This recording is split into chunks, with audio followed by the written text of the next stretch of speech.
C'est un résultat sans appel. Sur les 700 eurodéputés présents dans l'hémicycle, 408 ont voté pour le CETA, 254 contre.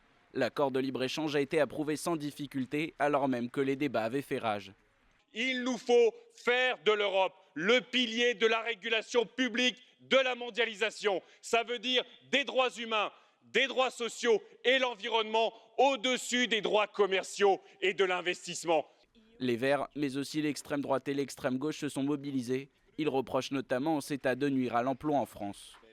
Il supprime la quasi-totalité des droits de douane sur les produits échangés entre l'Union européenne et le Canada et détruira une fois de plus des centaines de milliers d'emplois en Europe, des dizaines de milliers en France.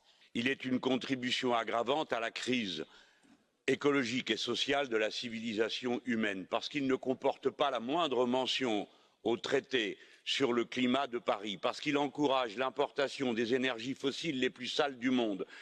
Favoriser les échanges commerciaux, réduire les droits de douane et ouvrir le marché européen au Canada, tels sont les arguments des défenseurs du CETA, qui voient en l'accord une ouverture vers le monde à l'heure où Donald Trump a menacé l'accord entre les États-Unis et l'Union européenne. Désormais, nous avons Trump, celui qui a annulé le TTIP.